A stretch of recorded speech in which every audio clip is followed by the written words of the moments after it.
ایک زندگی گزارنے کے بعد تفسیر میں جو ہے کام شروع کرے. اور آپ بھی فرماتے ہیں کہ امام واحدی رحمہ اللہ بھی فرماتے ہیں کہ میں بھی پہلے علم حاصل کیا, اچھی طرح حاصل کیا, اور اس کے بعد میں جو ہے تفسیر میں کام کرنا شروع کیا.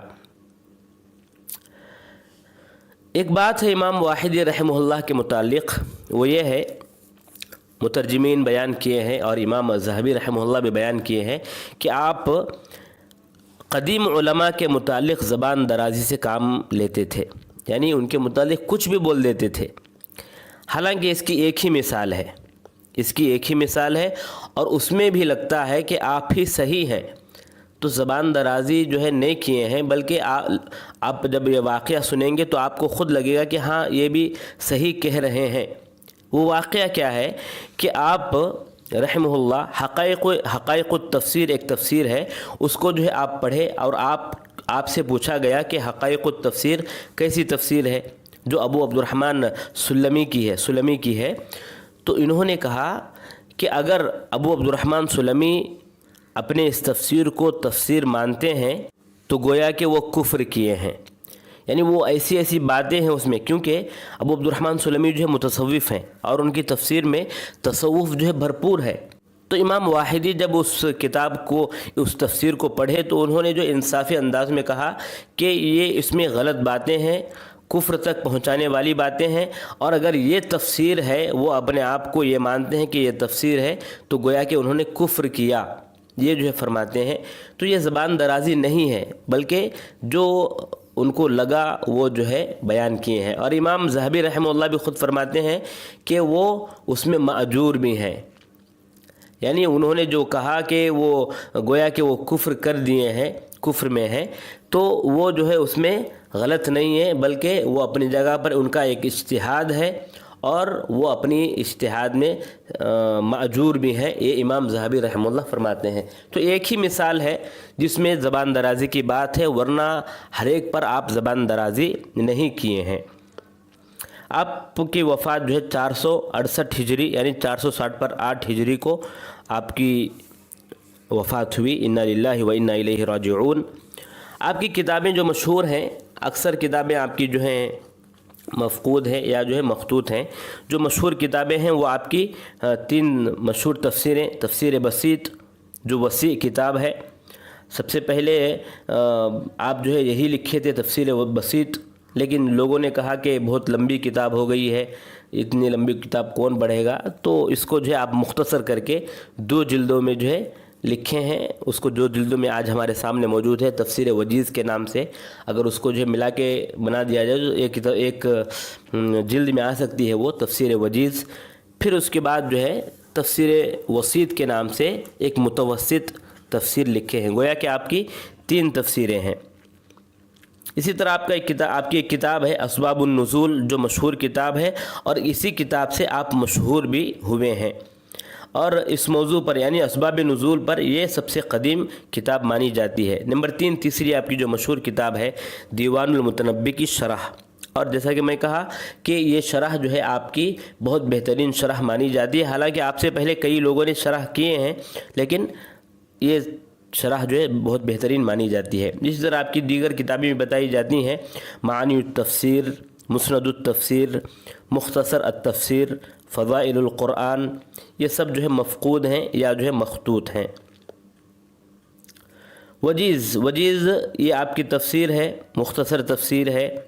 صفوان داؤد اس کی تحقیق کیے ہیں. اور بسیط جو ہے جیسا کہ میں کہا وسیع کتاب ہے, تفسیر کی وسیع کتاب ہے ان کی. اور جو ہے اس کے بعد بسیط, یہ جو ہے یہ بھی وسیع کتاب ہے. وسیط, بسیط, وجیز, یہ 3 مشہور کتابیں ہیں آپ کی تفسیر میں. اور احیاء علوم الدین میں امام رازی رحمہ اللہ فرماتے ہیں کہ کتابوں کی 3 قسمیں ہیں, ایک مختصر, ایک متوسط اور ایک وسیع. اور تینوں کی مثال میں آپ ان 3 آپ کی جو کتابیں ہیں 3 تفسیریں, ان کو جو ہے آپ رکھتے ہیں کہ آپ کی مختصر یعنی کتاب کی پہلی قسم یہ ہے کہ مختصر کتابیں ہوتی ہیں, اس کی مثال وجیز ہے. اور متوسط کتابیں ہوتی ہیں, اس کی مثال وسیط ہے. اور طویل کتابیں ہوتی ہیں, اس کی مثال بسیط ہے. اپنی تفسیر میں آپ اقوال بیان کرتے ہیں، جہاں ترجیح دینا ہوتا ہے ترجیح دیتے ہیں، اور مکی مدنی بھی بیان کرتے ہیں، ناسخ و منسوخ بیان کرتے ہیں۔ اس طرح جس طرح جو مفسرین اپنی تفسیر کو شامل کرتے ہیں جن باتوں سے، ان تمام باتوں کو آپ بھی شامل کیے ہیں۔ یہ مختصر باتیں ہیں امام واحدی رحمہ اللہ کے متعلق، تاکہ ان کی زندگی کیا ہے اور وہ کیسے شخصیت ہیں، وہ کیسی شخصیت ہیں، اور ان کا جو علمی ملکہ کیا تھا، ان کی کتابیں کیا ہیں، ان کے اساتذہ کیا ہیں، یہ ایک مختصر انداز میں ہمارے ذہن میں خاکہ رکھنے کے لیے یہ چند باتیں ہیں۔ اللہ سے دعا ہے اللہ تبارک و تعالی آپ کی خدمات کو قبول فرمائے اور آپ کو جنت الفردوس میں اعلیٰ مقام عطا فرمائے، آمین یا رب العالمین۔